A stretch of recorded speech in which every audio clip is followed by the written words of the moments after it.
On Saturday afternoon, the Baltimore Ravens defeated the Atlanta Falcons 13-12 in the Ravens' second preseason game, bringing their record to 1-1. Things were a little bit dicey there for a minute, but the Ravens pulled out the win in the end. And in this game, there were a lot of encouraging things that give you hope for the future of Baltimore Ravens football. And there are also some things that tend to leave you scratching your head as they're like, ugh. But the thing is, and I said this before, we cannot tend to get too high off of some of the things that we see during the games, and we can't get too low off of the mistakes. It is a building process, but one that becomes a bit more concerning with each and every passing game. The Ravens have one more preseason game where they travel to Green Bay to take on the Packers, and I don't know if the starters are going to play. I don't know who's going to get on the field, but there are some things that need to be addressed because Week 1 versus the Kansas City Chiefs is rapidly approaching, and there are some things that the Ravens have to get cleaned up, and there are some things that I'm sure that after this second preseason game, the Ravens feel a little bit better about. So going into this game,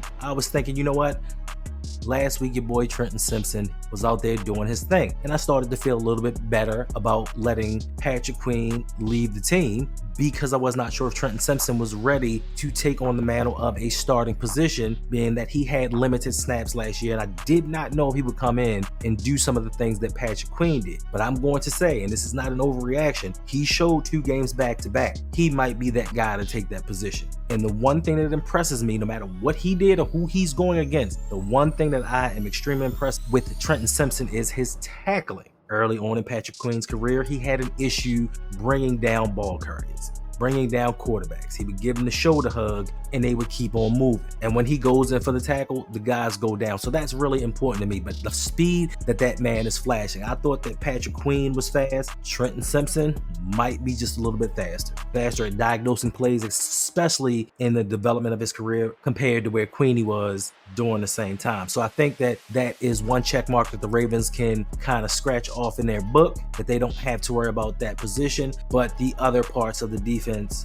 may be a bit concerning. Once again, not all the starters played in this game, so you are not going to get a clear insight as to what is going on, especially defensively. Now, the run defense, once again, it was not looking great. Now, there's a mix of players in there, some guys starting, some guys that are going to be rotated in and get a lot of playing time. But as a whole, this group has been underwhelming for me during the first 2 preseason games. A lot of people are going to look at the stats and be like, oh, you know, they did a decent job. But if you do the eyeball test, the eyeball test tells you something different. And for me, I look forward to this game because even though I knew that a lot of the Atlanta starters weren't going to play, I knew that their head coach wanted to test some things out, and he did. And he showed the Ravens some things, and they responded pretty well. They got the win, but I just think that there are times where this run defense fell short. Now, there were some new additions to this game that hadn't played all preseason long. David Ajabo came back, and Adisa Isaac actually played in this game. And Adisa Isaac got in for a little while, but he left once again with some cramps, so he didn't get to play his full snaps. David Ajabo, he looked decent for coming in, especially being injured last season, and this being his first action of the offseason. But I do tell you,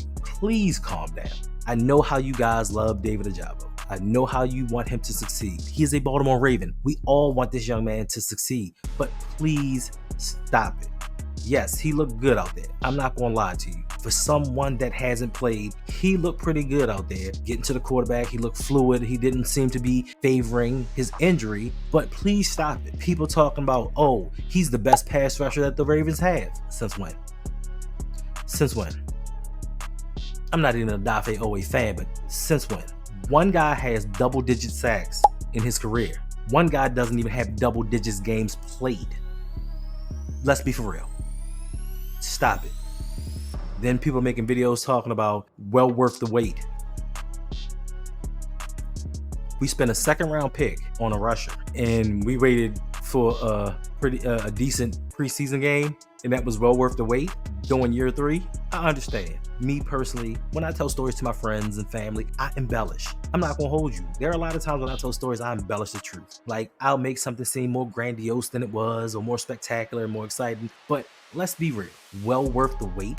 5 games played in a decent preseason game, and it's well worth the wait. Ravens fans, please get it together. Please get it together. Like, I'm not understanding. Once again, don't get too high, don't get too low. Hopefully he builds off of what he did in yesterday's game, because we're going to need him. We are going to need that pass rush potential that the Ravens saw in him when they drafted him in the second round out of Michigan. We need somebody to step up, because right now all we really have is Ajabo and Kyle Van Noy. Everybody else is pretty much unproven. So we need for him to step up, and then we can say it was worth the wait. But it wasn't, because it's 2 years gone for a person that we could have used somewhere else. But we have him now, so we'll focus on now in the future. But Ajabo wasn't the only one to flash in this game. I'm going to say it. Jalen Armour-Davis has put together quite the offseason. Jalen Armour-Davis and Pepe Williams are both fighting for their NFL futures. Once the Ravens drafted Nate Wiggins and TJ Tampa, they put them two on notice like, listen guys, if you really want to keep your job, you have to be on the field. I don't care how nice a guy you are in the training room. I don't give a damn how polite you are in the cold tub. You need to be on the field. And ever since they drafted them, those two guys have been flashing and been doing a pretty decent job, especially in this game. So the defense, I'm not even too much worried about. There are some issues with the pass rush, maybe the rush defense, maybe. I'm not too concerned with it as a whole, because listen, the one thing that defense didn't have in either one of these games was Roquan Smith, and that is the greatest equalizer of them all. So defensively, I'm not too much worried about what the Ravens are going to do for the upcoming season. What does concern me, though, is going to be offensively. Now, in this game, the Ravens flashed some things. Josh Johnson said, put some respect on my name. He got tired of me. He got tired of you. He got tired of everybody talking trash about him, saying he is not worthy to be the backup quarterback. So what did Josh Johnson do in this game? He went out there and he went 11 for 11 for 120 yards and a touchdown. He was like, take that. I'm secure in my spot. He said, listen, I've traveled throughout the NFL and I've been on 44 teams, but I love crab cakes. I love the Ann Arbor. I'm staying in Baltimore, and that's what he did. Went out there and did his thing. It's just that we need to see this consistently, but props to him. It is hard to go 11 for 11 in any game. So shout out to him. Shout out to Owen Wright for catching that touchdown and giving that extra effort. My thing was, and I said coming into this game, that I wanted to see the battle between Owen Wright and Rasheen Ali, just to see who could step up and become that RB3. Now for me, not seeing Ali, unless I missed him, unless he came in and flashed, and I just didn't see him. But Owen Wright just being available and doing his thing gives him the leg up on his competition, even though the offensive line, for some reason, when it comes to run blocking, this line ain't getting it done. And to me, I said this during the offseason, this is the unknown that we are more concerned about. We're not saying that this guy can't play. We're not saying that this guy isn't going to turn into a serviceable, decent Pro Bowl, all-pro player. We're just saying that right now, we don't know what we have. And to me, collectively, this offensive line looks putrid. To steal words from somebody, I can't remember who said it, but I just remember them saying putrid is what this offensive line looks like. And they tried to tell you, chill out. Chill out on throwing a praise, because when it comes time for them to not get praise, people sit silently. They got their hands in their lap like they're in the church pew, just have nothing to say. Nothing to say. Because we told you. Listen, Andrew Voorhees. And I hate to pick on you, bro, but Andrew Voorhees. And I understand everybody gets beat for a sack. The greatest players in the NFL. Trent Williams got abused in the Super Bowl. It happens to everybody. But what I do not want to see from a starting NFL lineman is them like they're out back on a Sunday morning playing on a slip and slide and just sliding down on their chest. Shouldn't be laying on the ground, bro. Like, he got beat horribly on that sack by a rookie. Technically, he's a rookie himself, but he got beat horribly by a rookie, and everybody wants to sit quiet about this. Yes, one play, but overall, these last two games, run blocking, even a little bit pass blocking, this line has not done well. Now, arguably, you can say that Ronnie Stanley and Tyler Linderbaum, they are both not playing. And I give you that. But you have 60% of that starting offensive line out there. 60%. And they're looking that bad. Now, granted, those two guys coming in is going to be an improvement for them. But how much of an improvement is it going to be? This line is going to be the key to the Baltimore Ravens season. Not this secondary, not this linebacking crew, not the front seven. This offensive line is going to be the key where the Ravens go.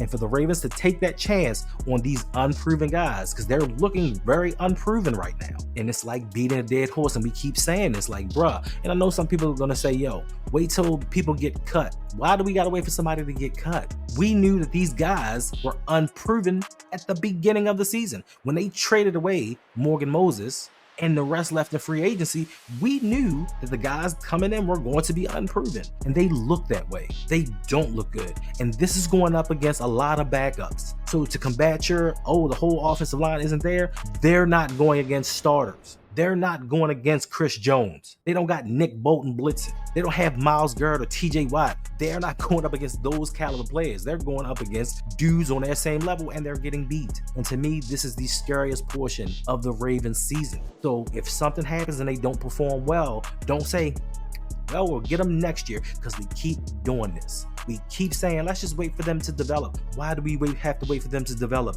We know you have to be good in the trenches on both sides of the ball to be successful in the NFL. And right now, all we have is a Pro Bowl center, a former shell of himself left tackle. We don't know what we're getting. He could be the Ronnie Stanley of old. He could be a decent Ronnie Stanley. He could be, we don't know. But we have one certifiable piece on that offensive line, and we're going to throw together the island of misfit toys. We're going to put them together and say, you go out here and work. Because in the beginning, y'all told us, Ben Cleveland, oh, he's got this on lock. He started some last year. He's got this on lock. What's Ben Cleveland doing outside of snapping the ball over the quarterback's head? And for me, I'm not even too much concerned about that as the fact of he snapped the ball over the quarterback's head, because he's not a center. And this is his first starting experience as a center. The issue with that play for me is his lack of situational awareness. Like, I don't know what he was looking at, because his fellow offensive lineman, nobody tapped on the side and told him to get ready. I don't know what he was looking at, because it was guys moving behind him. So his situational awareness is what concerns me. Like, are you not in the game? Like, is your mind not in the game? Because I don't know what the hell told you to snap the ball. You didn't hear any cadence. You didn't see everybody set, and you snapped the ball. So just the awareness of what's going on around you is concerning to me with Ben Cleveland. So he's out. He's out as a starting right guard. Like, that's done. And Fa'alele, I watched Fa'alele, and I wanted the Ravens to draft him, and they drafted him, and I wanted him to develop. And I watched some plays yesterday, and I'm not even lying to you. There were some plays Fa'alele just stood there and watched people run by him. He didn't try to block a soul. He just stood there and was like, it's preseason, man. I ain't doing that. So this is concerning to me. So now, if he's not going to do it, who are you going to throw in there at right guard? Like, who are you putting in there? And then at right tackle, Roger Rosengarten, he looked solid. Like, he's been steady. You haven't really heard anything bad about him, and that's cool, because you don't want to hear about your offensive lineman. That means that they're doing a decent job. So he may hold down one of the spots. So now we got left and right guard. Those two right there are what are concerning me most. And right tackle, tiny bit of concern, not too much of it, but those guard spots. You told me before the season Ben Cleveland had it on lock. Then you told me that Fa'alele was going to come in and lock it down. Neither one have done any of these things. So now we have a really big concern at the guard position. And hopefully this won't derail it. But one thing that I have seen, the one thing that I will rave about is Dayton Wade. And Dayton Wade led the team in receiving last week. And in this week, he caught a touchdown on a nasty double move. Like, to me, the move was nasty. I don't care who's guarding you. It was a nasty move. And he's been doing his thing trying to earn a roster spot. Now, to me, he's in competition with Tylan Wallace, because Tylan Wallace has looked pretty solid throughout the offseason and in these preseason games. He's trying to keep his job. And there's actually a slight possibility that Tylan Wallace could win the return job. Don't know where that leaves Deontay Hardy, but Tylan Wallace could actually win the job. He's looking good. If they need him to come in as a fifth wide receiver, he may start to be adequate. Now, this is a contract year for Tylan Wallace, so he's playing for his life. He's playing for a roster spot for his future in the NFL, and I will say it is working out to him. But I did want to shout out Dayton Wade, because he did his thing, and shout out to Emory Jones, because he threw the touchdown. Unlike last week, putting a rookie in an impossible situation and expecting the best, he came out and he looked solid. Both he and Josh Johnson passed for 800 yards in this game. And I think even Lurie came in and went 3 for 4. So overall, the pass blocking was decent. They gave up 2 sacks, but it's the pressures to me and getting the quarterbacks off their spot that was a concern. But for the most part, the Ravens did what they needed to do. They came out with a victory, and the one thing that I wanted happened. I don't believe that there were any injuries for us to talk about. That was the most important thing to me. Game didn't mean anything. Yes, game experience for them, cool. But for me, going into the season, I just didn't want anyone to get injured, and they didn't. So it was kudos. Now on to the Green Bay Packers. One more game before the regular season starts and the live bullets start flying, and we really know what this team is about. Oh, and I almost forgot. And I'm not trying to dump on anybody, but it's just the comments that I hear and the comments that I see, and I'm just sitting here and I just think to myself, where do you see this stuff at? Where did you get this from? Somebody, I remember the other day, I was on the Ravens website, and the dude said that Joe Evans was the second most athletic pass rusher that we have. Thank God I'm a country boy. Don't know where they got it from. And he, I think, was the lowest rated defender. He might have been one of the lowest. He was one of the lowest rated defenders by PFF. So I understand you love players. I love certain players too. Like for me, back in the day, I used to love Horace Grant. Like Horace Grant is one of my favorite players. 3 championships with the Bulls, went on to the Magic, went on to the Lakers, won a championship with the Seattle. One of my favorite players ever. But I was never delusional to think that Horace Grant was one of the greatest power forwards in all of NBA, in NBA history. Like that is my guy. Like I would defend Horace Grant till the end, but I was never delusional enough to be like, he's the best. He's unstoppable. He's just not getting the credit he deserves. Well, he didn't get the credit that he deserved, but he was not one of them. So please stop. I understand y'all love these players. I understand you want these players to succeed. They are on the Baltimore Ravens. I want all of these guys to succeed. But my thing is, let's just start being realistic about what is going on. Let's live in a reality-based society. Let's do that. Yes, I love this guy. Like, he's cool. Like, I'm a fan, but he ain't that good. And I can accept that. I hope that he makes the team, and I hope that he does better. But in reality, like, yo, I know my guy ain't really all that. So let's stop. And then you want to argue with people about it. Like, yo, how you going to argue dumb? How you going to argue wrong? Most athletic just don't get it. But what are you going to do? So that is my assessment. Those are the things that I've gotten back from the Baltimore's 13-12 preseason win over the Atlanta Falcons. So I will see you next time when we talk about the Baltimore Ravens going up against the Green Bay Packers. So until then, let's be soul to soul and come back to life, back to reality.